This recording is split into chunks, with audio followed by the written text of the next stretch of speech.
Assalamualaikum warahmatullahi wabarakatuh. Yang terhormat dosen dan guru pamong penguji uji kinerja atau UKIN PPG dalam jabatan Universitas Negeri Tanjung Pura. Perkenalkan, nama saya Yuda Yudianto, asal sekolah SMA Negeri 9 Bandung, sekaligus sebagai mahasiswa PPG dalam jabatan Pendidikan Ekonomi dengan NIM F431122186. Pada hari ini, Senin 12 Juni akan melaksanakan praktik video pembelajaran dengan judul Penerapan Model Discovery Learning dengan bantuan Manic Mapping pada kelas 11. Harap kiranya dosen dan guru pamong memberikan saran kepada video saya agar untuk kedepannya menjadi lebih baik. Terima kasih atas perhatiannya. Assalamualaikum warahmatullahi wabarakatuh. Berikut video praktek pembelajaran yang saya lakukan.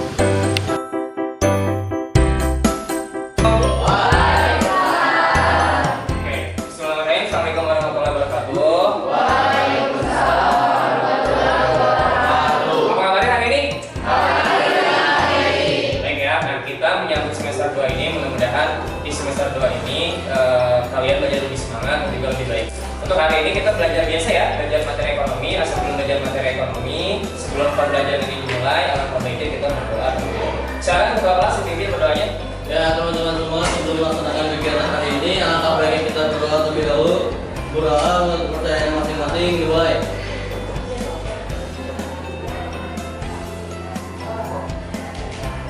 Selesai. Singkat besok. Assalamualaikum warahmatullahi wabarakatuh. Oke, waalaikumsalam warahmatullahi wabarakatuh. Ya, oke ya, sebelum dimulai, Pak Yuda bisa dulu ya.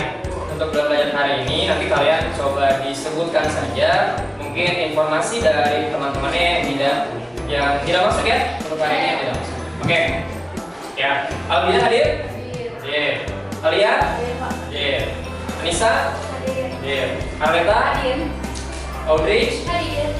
Afni? Hadir. Azara? Hadir. Hadir. Cika? Hadir. Denny? Hadir. Desti? Hadir. Eka? Hadir. Farhan? Hadir. Hadir. Laura? Iqbal Fitra? Hadir. Tadi Fatul? Ya, nanti hari ini secara keseluruhan ada yang masuk, ada yang enggak ya. Berarti tadi yang nggak masuk ada yang sakit ya. Nah, lalu udah absen ya. Nah, gimana nih hari ini, sudah siap untuk belajar? Gimana pakaiannya, bajunya? Semua tidak ada sampah, semua sudah aman ya. Gimana ketua kelas, sudah aman? Ya Pak. Sakit ya rata-rata. Nah, hari ini kita akan belajar materi APBN dan APBD. Nah, tapi sebelum belajar materi APBN dan APBD nih, Pak Yuda nanya dulu nih, pas semester 1 kita kan udah belajar tuh dulu ya beberapa materi di semester 1. Coba ada yang masih ingat nggak materi semester 1 apa saja?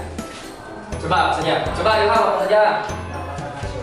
Pendapatan nasional, pertumbuhan ekonomi, tenaga kerja, inflasi, nilai moneter dan fiskal ya. Berarti semester 1 kita udah belajar ada 5 bab materi tuh. Ya, ada 5 bab materi dan kalian sudah mendapatkan nilai yang baik dan cukup baik juga ya di rapor kalian. Nah, itu ya materi semester 1. Jadi maksudnya materi-materi itu sudah dilupakan. Nanti materi-materi itu kalian akan menemukan lagi ketika nanti ujian akhir sekolah di semester 2. Nah, hari ini Pak Yuda akan bahas tentang materi APBN dan juga APBD. Coba APBN, ada yang tahu nggak APBN itu apa sih? APBN, Cung, ya gimana nih APBN? Anggaran pendapatan belanja negara, misalnya pendapatan pajak dan pengeluarannya dari SPP. Oke, jadi APBN itu sebenarnya tadi anggaran pendapatan belanja negara, ya. Jadi anggaran pendapatan belanja negara. Salah satu pendapatan tadi menurut Afni itu apa?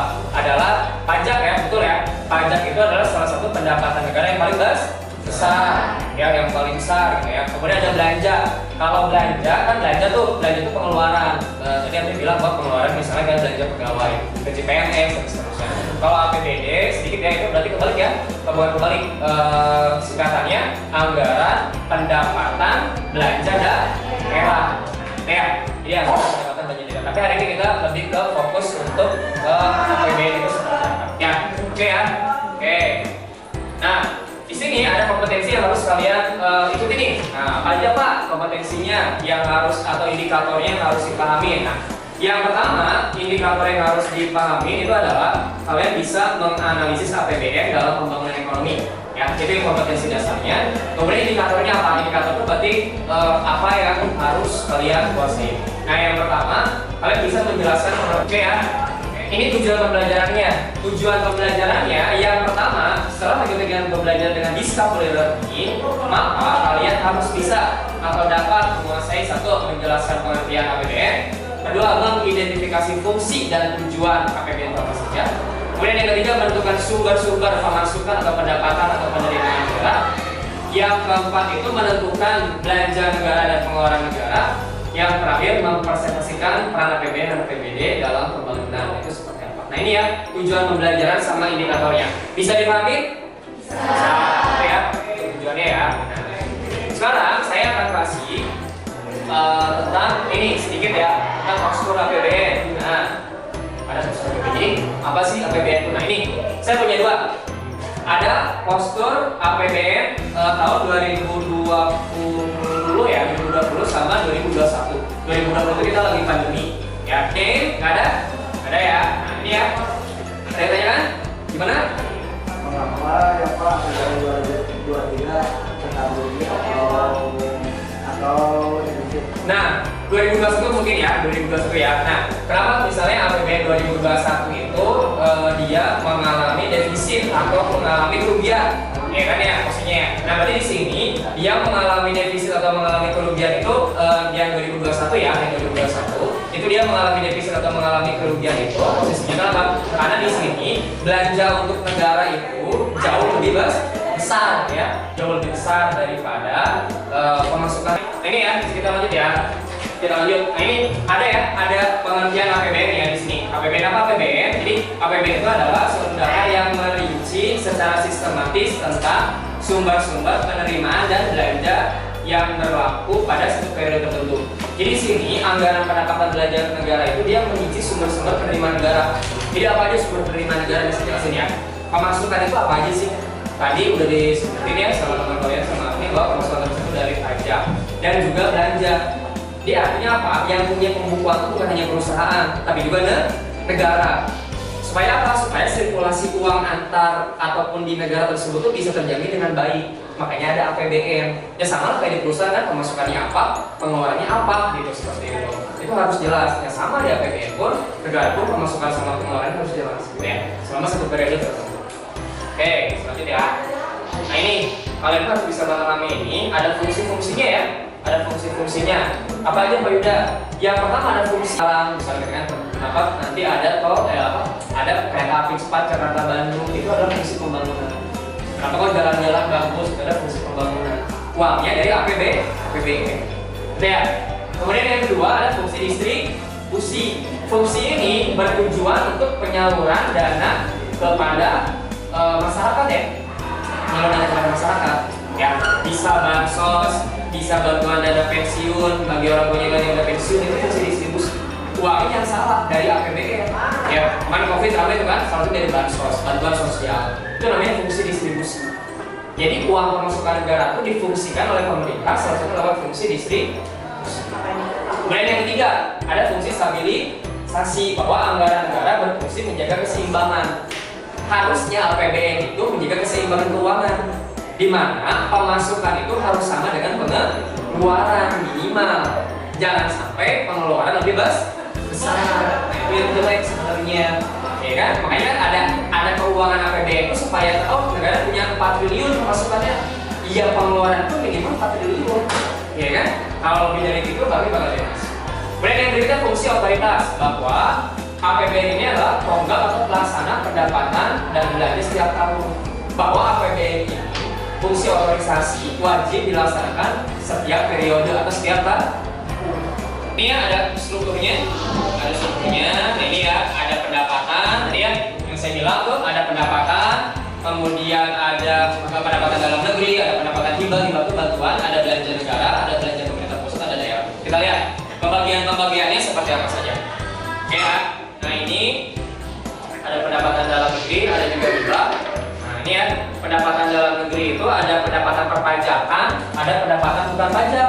Lihat nanti ya kalau misalnya ada tes nih di akhir nih atau nanti ulangan tuh, pendapatan dalam negeri itu ada pajak sama bukan pajak. Ya kalau hibah itu bantuan ya, hibah itu bantuan dari luar negeri, bisa uang, bisa barang, nggak perlu diganti, namanya hibah. Nah ada pajak, ada bukan pajak. Kita lihat pendapatan pajak. Nah pendapatan pajak apa saja? Nah ini ya ada pembagian ini. Ada pajak penghasilan, ada PPh migas, minyak dan gas. Ya kan kalau ada kerja tuh akan bayar pajak tuh ya. Udah ada PPh migas, jadi bukan dari minyak dan gas ya. Misalnya dari apa? Dari hasil hutan dan seterusnya. Kemudian ada pendapatan pajak pertambahan nilai (PPN) ya. Kemudian ada pendapatan pajak bumi dan bangunan, ada pendapatan cukai. Cukai itu dia dari ekspor impor ya, ekspor impor ataupun dia dari barang-barang dalam negeri yang punya resiko tertentu, misalnya kayak cukai rokok dan seterusnya. Kemudian pendapatan pajak internasional itu ada bea masuk, bea itu pajak, jadi ada pajak masuk, pajak ekspor impor, bea keluar juga sama ya, pajak ekspor impor. Oke, kemudian ada pendapatan negara bukan pajak. Nah di sini ada pendapatan negara bukan pajak, ada apa saja? Jadi dari selain pajak, yang pertama itu ada pendapatan sumber daya alam. Itu ada pendapatan minyak bumi, ada pendapatan gas bumi, ada pendapatan non-migas, ada pertambangan, ada perhutanan, ada perikanan. Kemudian ada pendapatan bagi laba BUMN, perbankan, non perbankan, ya kan, BUMN ya, Badan Usaha Milik Negara. Ya. Kemudian ada pendapatan negara bukan pajak, misalnya kayak jual aset negara. Kemudian pendapatan layanan umum, misalnya kayak rumah sakit, kan ada tuh ada RSUD, ada universitas negeri, itu jadi pendapatan negara loh. Nah, lihat ya sama lihat yang bagaimana pendapatan negara ini sumbernya cukup banyak. Ya, makanya karena sumbernya ini dia cukup banyak, perlu dibuat sirkulasi data keuangan yang bernama APBN.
Oke, ini ya terkait videonya. Silakan, ada yang ditanyakan terkait dengan video ini?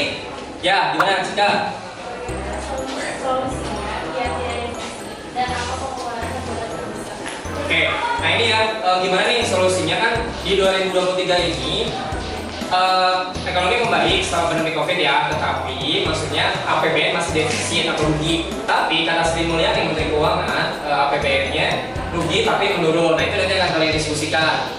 Coba ada lagi yang tanyain kan? Ya gimana sih Pak?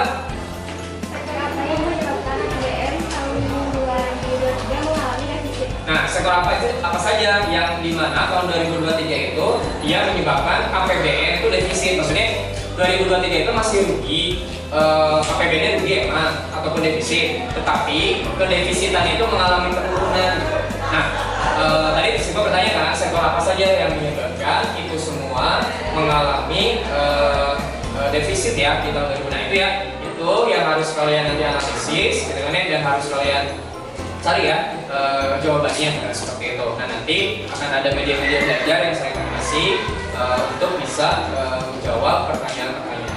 Oke ya, itu ya terkait dengan tayangan video. Nah sekarang Pak Yuda akan bagikan LKPD ya, dan bagian LKPD per kelompok sama jadi akan dibagikan ya, bagikan LKPD sama main map ya. Di bagian LKPD sama main mapnya, sama main mapping ya. Ini ada LKPD-nya. Ada LKPD-nya, nanti ya si LKPD-nya silakan nanti dikerjakan, kemudian dianalisis ya bareng-bareng bersama teman kelompoknya. Nanti yang terbaik itu akan mendapatkan hadiah. Oke ya, ini sama bukunya. Ini bentuknya ada 6 ya, ada 6 kelompok. Nih,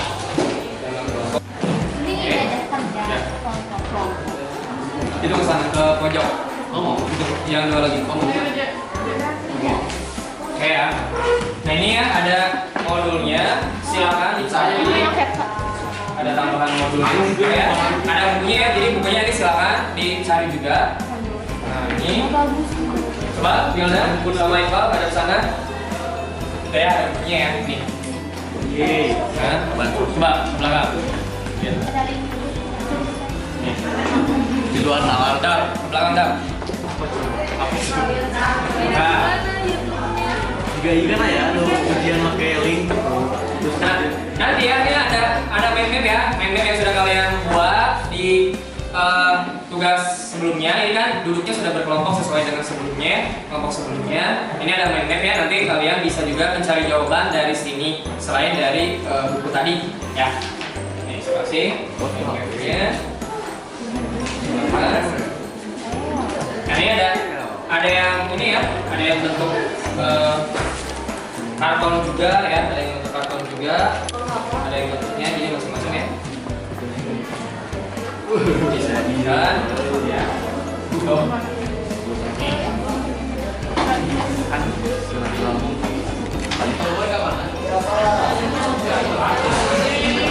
Ayo dijawab, silakan.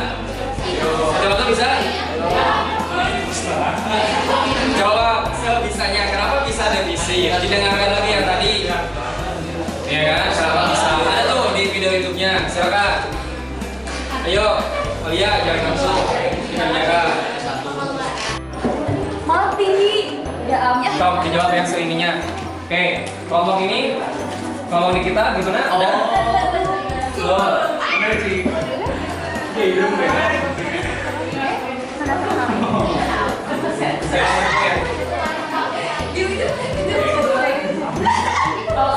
Boleh kalau ini ya, kalau nanti presentasinya 2 orang, silakan tangannya dari si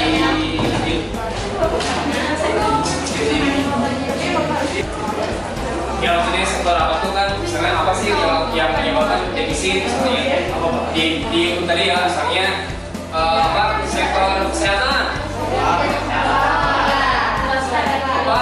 ya sektornya apa gitu kan, jadi bidangnya apa sih yang menyebabkan itu. Udah beres sudah ya. Oke silakan sini, mau ikan sini dulu, sini boleh udah main kan jadi udah. Oke ini saya panggil so perwakilannya disiapkan. Siapa? Sini ya.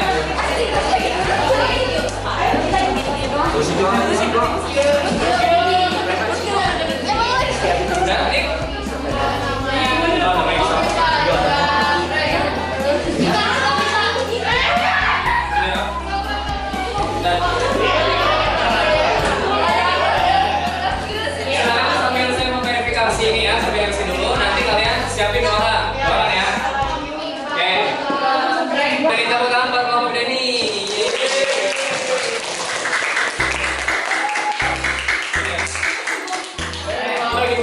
Nanti jadi nomor 1 misalnya Anissa nomor 2 misalnya gitu ya. Salam.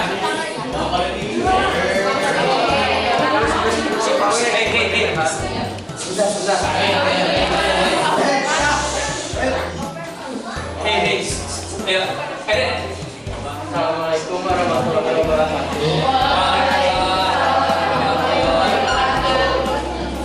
Jadi saya akan mempresentasikan hasil dari kelompok saya. Perkenalkan, nama saya Dedi Kurniawan.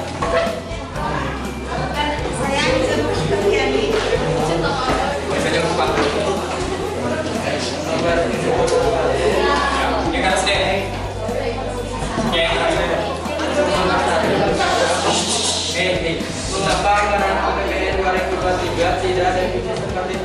2022. Karena tingginya kebutuhan belanja penanganan pandemi COVID-19 dan yang B, sektor apa yang menyebabkan APBN mengalami defisit di 2023? Karena nominal belanja negara lebih tinggi daripada pendapatannya. Kemudian C, bagaimana solusi menurut kalian agar APBN tidak mengalami defisit di tahun-tahun berikutnya supaya tidak tujuan APBN tercapai sesuai dengan tujuan pembangunan negara? 1. Meneruskan kegiatan meskipun penerimaan lebih kecil dari pengeluaran. 2. Merancang pola anggaran yang baru di tahun berikutnya. 3. Menggunakan dana yang dibutuhkan tahun berikutnya. Oke, bagus ya jawabannya. Lanjut, next. Yang kedua, kesimpulan dari APBN yaitu APBN adalah anggaran pendapatan dan belanja negara, yaitu rencana keuangan tahun penerimaan negara Indonesia yang disetujui oleh Dewan yang artinya apa sumber penerimaan dan belanja terbesar negara yang dapat menunjang tujuan pembangunan negara, yaitu perpajakan karena merupakan sumber bantuan terbesar bagi pendapatan negara. Sekian kerja dari kami. Wassalamualaikum warahmatullahi wabarakatuh. Oke, lanjut. Kelompok siapa nih? Kelompok 3 ya. Kelompok 3 siapa nih? Ya. Fahmi dan Hamka. Siapa nih? Oh iya, maksud saya Reza. Ya. Salah. Ya. Salah siapa? Siapa yang tadi? Ya, silakan. Nah.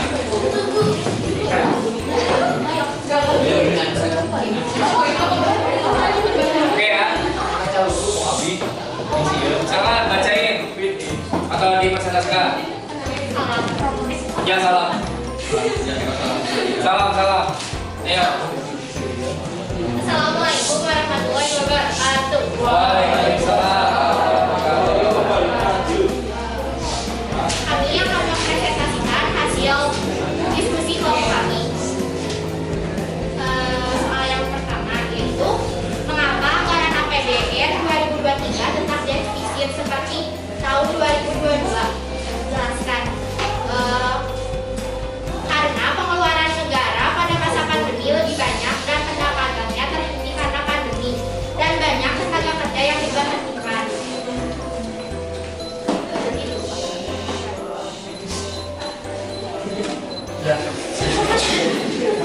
Lanjut aja, Om. Yang selanjutnya.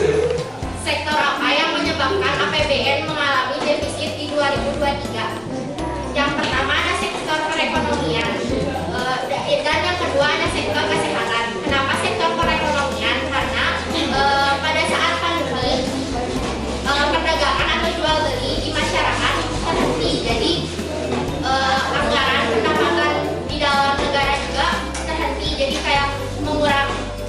Terus kenapa kesehatan? Karena kan di pandemi juga banyak yang sakit dan harus mengekspor obat-obatan dari luar, jadi pengeluarannya juga lebih banyak.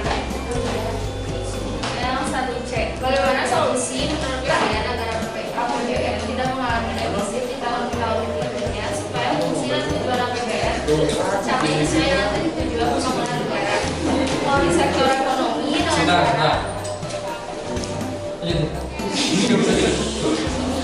dengan cara memulihkan kembali sektor perdagangan atau daya beli masyarakat sehingga perekonomian di dalam negara bisa berjalan kembali dan berperan. Kalau di sektor kesehatan, menggunakan tenaga kerja dalam negeri sehingga tidak memerlukan biaya lebih untuk mengekspor obat-obatan dari luar negeri. Yang 2A, apa yang kelompok kalian simpulkan tentang pemahaman APBN? APBN adalah anggaran pendapatan belanja negara yang berisi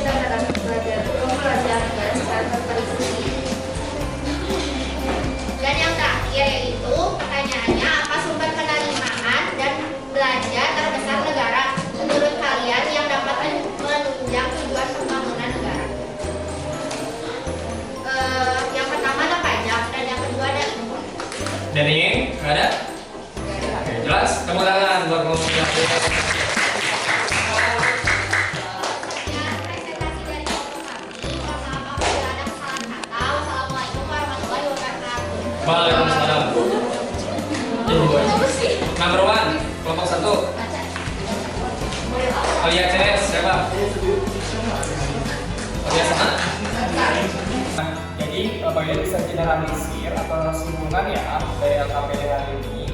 Nah, yang pertama, jadi memang kenapa APBN tahun 2022 itu dia masih defisit dan 2023 juga dia masih tetap defisit. Karena memang ada efek dari pandemi COVID tahun 2021 dan 2021 dan 2020 yang dimana keuangan negara menjadi lebih minus dan menjadi lebih buruk sehingga merembet kepada keuangan tahun 2022 dan 2023. Kemudian yang berikutnya, tadi bisa kita simpulkan juga bahwa APBN itu rencana keuangan negara yang meliputi penerimaan selama 1 tahun dan juga pengeluaran selama 1 tahun. APBN ini digunakan yang sebesar-besarnya untuk kesejahteraan rakyat dan juga digunakan untuk kemaslahatan rakyat. Dan ingat ya bahwa APBN ini dibuatnya adalah 1 tahun 1 kali dan penggunaannya itu juga setahun sekali dan wajib dibuat oleh pemerintah Republik Indonesia. Oke ya, sebutin nilai ini ya. Nah, nilai akhirnya untuk kelompok 1 itu 90, kelompok 2 86, kelompok 3 89, kelompok 4 86, kelompok 5 85, kelompok terakhir ya, kelompok 6 tadi 89 juga. Udah ya, oke, silakan. Yang kayak masih loading boleh usulan dikit ya. Oke.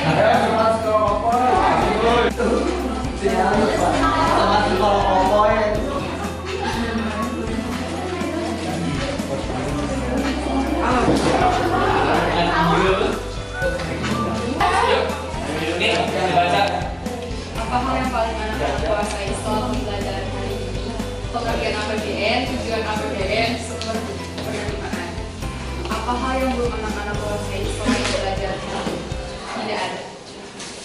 Apa hal yang masih membingungkan dari pembelajaran hari ini?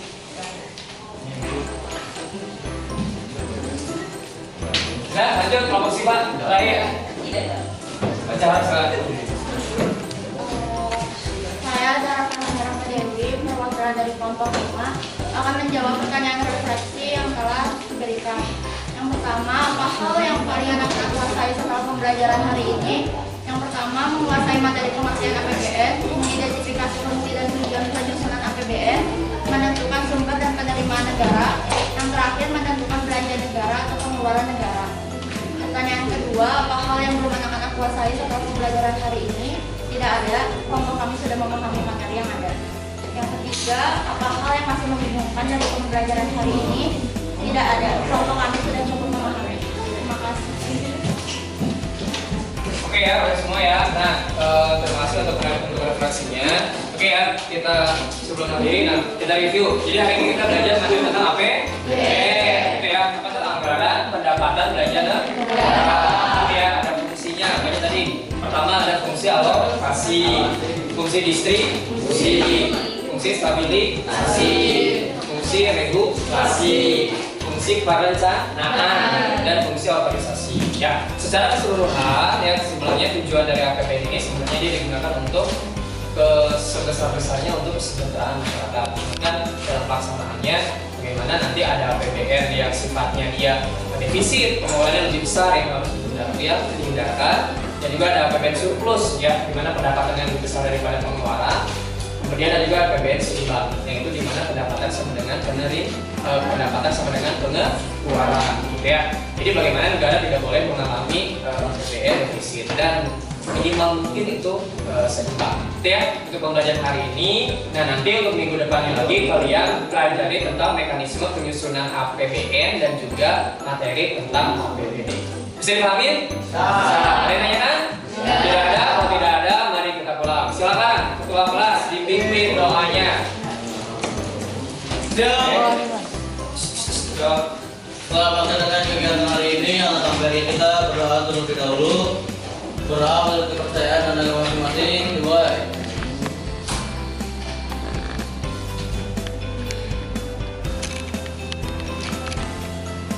Selesai. 3 menit.